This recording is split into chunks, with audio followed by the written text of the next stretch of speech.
There were a lot of traders here in Chicago who couldn't make the transition to electronic trading. It's very common for people to lose everything. It's usually because they get greedy or they get overconfident, because that's when they stop managing their risk. You have to evaluate your positions. There's no such thing as a sure thing, and you really need to manage your cash.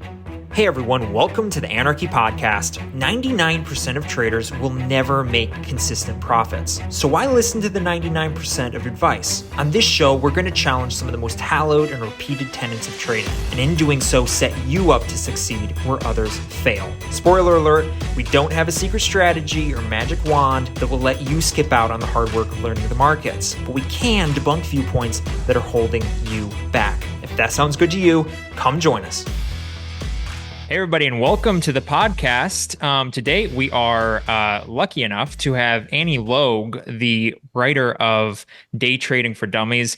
The For Dummies series is obviously incredibly popular. They've been around for a very, very long time. I grew up reading many, many different topics, and she's the writer of Day Trading for Dummies. And we're just, again, very fortunate to have her on. Annie, how you doing? Fine, thank you, and thank you for having me.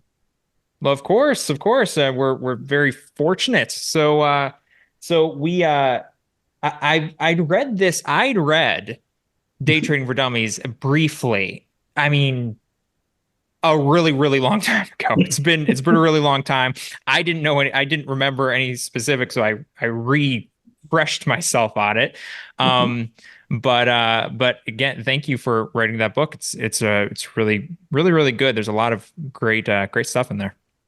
Yeah, I mean, if you ask Levi about his exposure to the Just Like For Dummies line, it was mom and dad bought him a book on electrical for dummies when he was 14 years old, gave him the book and then told him to put all the electrical into our house that we were renovating. We only blew up the house once. So that was only the only gotten, less than 100 awful shocks. So, Yeah, it's the publisher just does such a fantastic job at figuring out what it is people want to know, and people want to know everything. So we have the 5th edition of Day Trading coming out this month. So it's different from the version you read. It has been revised consistently. Cryptocurrency wasn't even a thing for the first, second, or third editions. So we've got some coverage of cryptocurrency in there, a little bit on how to use AI to improve the programming modules that brokerage firms have, because that is a sweet spot. And also some more information on keeping a trading journal, because those have become automated. Awesome. We love trading journals. So that is always we've been using that a lot recently, especially I've at least personally had a couple of rough weeks of trading, so was doing a lot of reviewing of the trading journal. So love to hear that. So tell us a little bit, like, how did you get into writing books about day trading? Like, it's a pretty niche area. What got you started with that?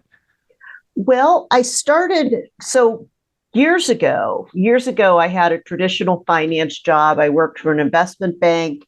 I was a research analyst, but I had a lot of friends on the trading desk. So I knew a lot about what they were doing. And I always liked the traders because they were so straightforward. They didn't mess around one way or the other. If they were happy, they told you. If they were unhappy, they told you. They didn't play games, and I really liked that. I started writing about business and finance in general because I found out there was just huge demand for writers who were interested in this stuff and who wanted to talk to others who were doing it. And Wiley Publishing approached me about doing hedge funds for dummies in 2006, which was the first Dummies book I did. And it was a lot of fun. It was a topic that I knew a little bit about, but then I had to get out and talk to people who were doing it and do a lot of research, and it just tons of fun. That's what I love to do. And they asked me to do day trading, and that was an interesting one. I want to say at the start, I am not a trader. I am not cut out to trade. And I know that about myself. But this gave me an opportunity to go and talk to people. And I'm based in Chicago, so it was easy to find people at the Board of Trade and the SIBO and really like get into what do they do, what makes somebody a success. And the two things that will make people a success, number one, tracking trades and evaluating what you track. And number two is having a money management system. And the third thing, honestly, is with the book, I think if people read it and realize that they're not cut out to be traders, that will save them 2 tons of money because it's not for everybody. But for people who are good at it, it's great. Yeah, so that was I wanted to mention at some point. So that's a great way for me to come into this because I wanted to ask you when I was rereading the book, that was one point that jumped out to me that I really appreciated because not a lot of people are very honest about the struggles, and you kind of start off the book kind of just going, "Hey, wait a second, let's pause for a second. Are you sure you want to do this?" Which is really good. Now, kind of piggybacking off that, you said you're not cut out for, or at least don't have any interest. Can you give a brief summary of what is the profile of somebody who might be good at day trading and who should avoid it, and kind of maybe apply that to you and in your life? I always laugh. There's a trader I know who says that trading is video games and psychology. And I love that line. And I think there is something to that. Like if you're playing video games, can you stay focused or do you get distracted?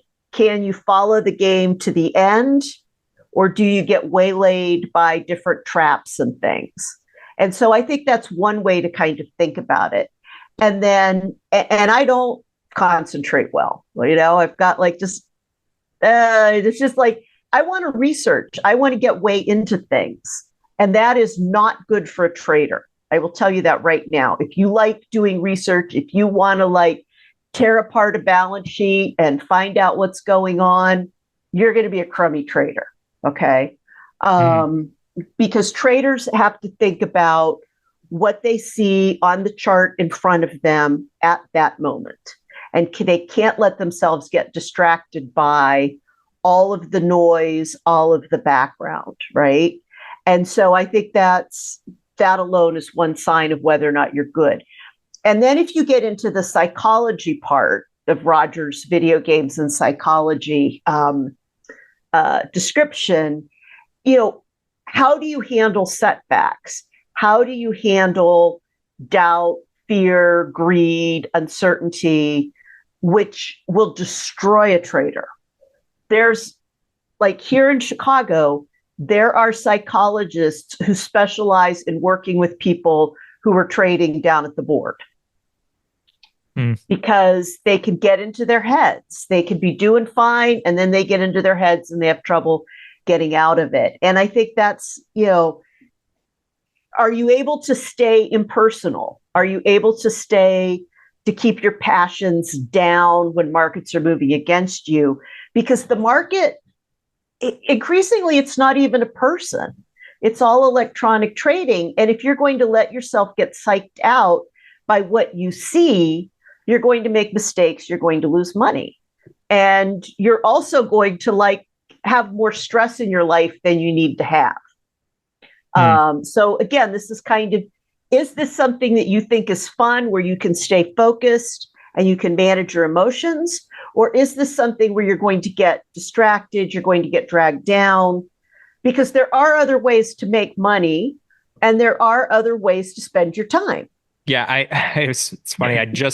I sent out a tweet a couple weeks ago saying pretty much the same thing. It's like there's definitely a time to put your head down and keep going. And then there is a time to go, hey, am I even enjoying this? Because there are a million ways to make money. And day trading is Mhm. a real hard time to make money.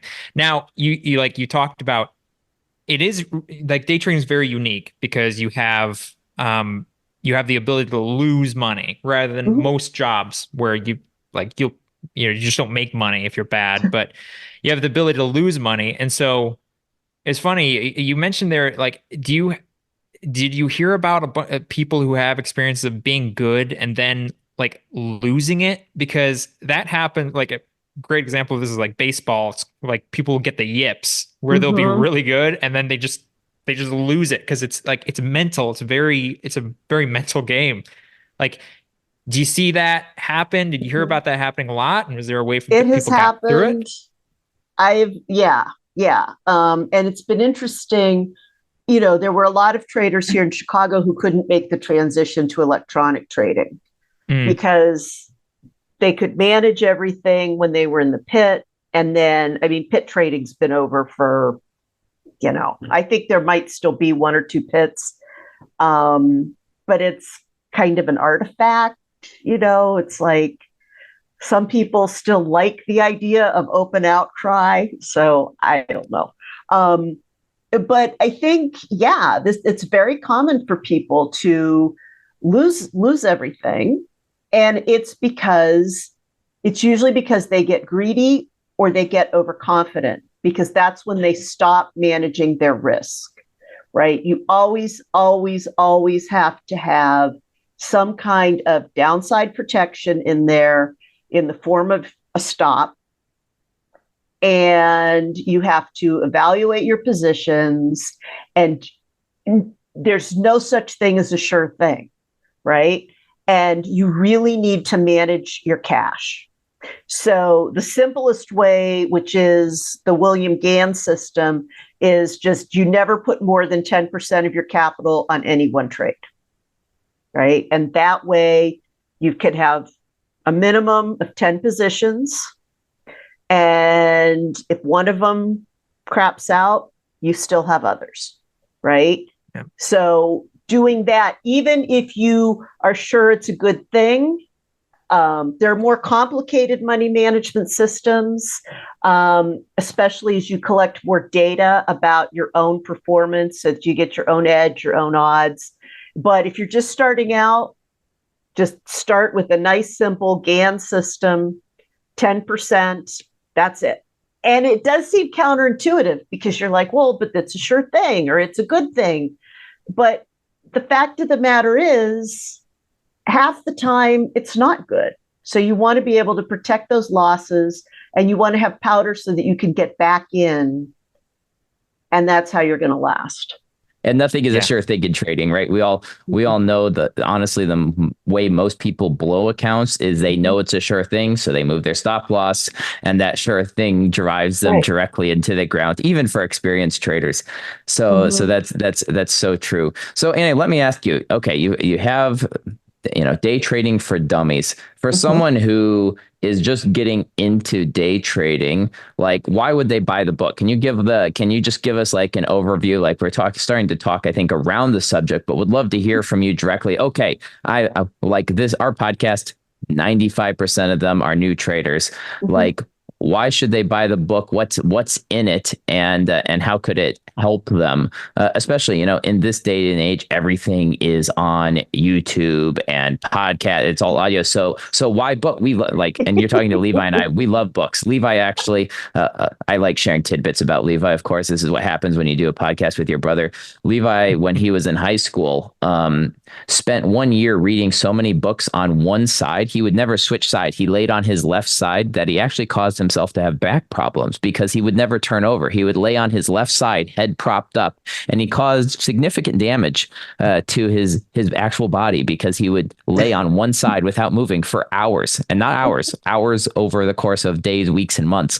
Very impressive. So we love reading. And of course, yeah, love books. Took us a while to figure out what was wrong, but anyway, yeah, like why is book form kind of valuable here in a world of kind of visuals online? Because it's an easy reference. You can go Mm, back when you want to look something up. Like, yeah. you're trading, and then you're like, hey, maybe I want to try something else. Or, hey, I got this statement from my broker and I don't understand it. Or, hey, it's time for me to do my taxes and I'm a little confused. So I think that there's some good reasons to have it as a reference. I think that there's some good ways. It has some good information about how to set up back tests and about how to evaluate them, about, some basic strategies so that you can mix things up. I don't get into strategies in a lot of detail. First of all, because I'm not a trader and that's not my expertise. But secondly, because strategies change a lot. It's a known factor that the market moves quickly and there's things that work for a while and then they don't work anymore. And so then you have to research and test something else. And I think that's why I don't get into it. And a lot of people who do get into strategies are selling services to help you learn their strategy, and which is good if it's a good strategy. But that's something else I get into is how to evaluate all of these people coming at you and trying to sell you things, because some of them are going to be worth the money, but some of them aren't. Absolutely, absolutely love that. Because we do the same. So we've had this podcast for a while. We do not talk strategy, even though we ourselves day trade. We've given kind of a brief summary of what we do, but we don't really talk strategy because, in our opinion, most of day trading anyway isn't strategy. Is just kind of a lens where you focus your attention. That's pretty much all it is, because like you said, strategies change. There's nothing inherent in a strategy that makes money. It's not like A plus B equals C. Like it's there's a lot more soft skills there. So I do appreciate that, because a lot of people do just talk strategy, and you're right, it is 100% a way to sell stuff, because it's much easier to sell, hey, I got a magic strategy for you, give us money and I'll make you money. It's way easier to sell that than maybe some of the more, I don't know, softer skills. If I had a magic strategy, I would not be talking to you right now. No, you would not. No, I would be on the beach in my private mansion in Maui, my private beach and my private mansion. So yeah. That's awesome. That's awesome. So yeah. So you mentioned a few things that you do cover through the book, like taxes and stuff like that. Like, could you elaborate a little bit more? Like, what is covered in the book, kind of in breadth, kind of in depth? Like, maybe just take us through kind of like, so as someone who's not familiar with the book at all, what is covered in it? And what would be really helpful, especially for a new trader to know that's covered. I've got a lot of basic terms in there which can help people get started. Again, you could look them up online too, but it's faster sometimes to just read them. And descriptions of a lot of the different asset classes, because people who are new traders sometimes don't realize that there are things like mini futures out there, so that you can trade futures contracts and you get that nice 60-40 tax treatment. And you can do it with relatively small amounts of money. There's also explanations of things like leverage, which is very important for generating a profit for day trading, but it does add risk. So, most traders are going to be using leverage, but they need to pay attention. They need to be especially careful about dealing with certain underregulated international brokerage firms that will try to push them into extremely risky contracts and currency contracts. And, I was like lurking on a Reddit message board and people were talking about getting VPNs so that they could open offshore accounts. And it's like, no. That's a bad idea. Like, take the money you would have spent on your VPN and put it in the bank, do anything with it. So I go into a lot of that thing. I do spend a lot of time on money management, trade planning, and trade tracking. because I think ultimately those are the things that separate successful long-term traders from people who do it for a little bit and get bored. And the money management is key because you gotta like protect your losses. If you look at it mathematically, all day trading, like all day traders, the good ones, the bad ones, if you look at them in aggregate, it's a break-even proposition, right? There's a winner, there's a loser, it's a zero-sum game, right? So if you've got like 50-50 odds, that's not bad, but you can improve those odds if you curtail your losses so that your profits can contribute more, right? If any one trade has the option of being a winner or a loser, and you limit the effect of your losers, then your winners can generate more value for you and can grow the size of your account over time. Does that make sense? Yeah. Yeah, so that's a layman's way of putting it for a beginner, essentially risk to reward. So I really like the way of putting that. It's another way to put it that I think is very easy to understand there. So I really like that.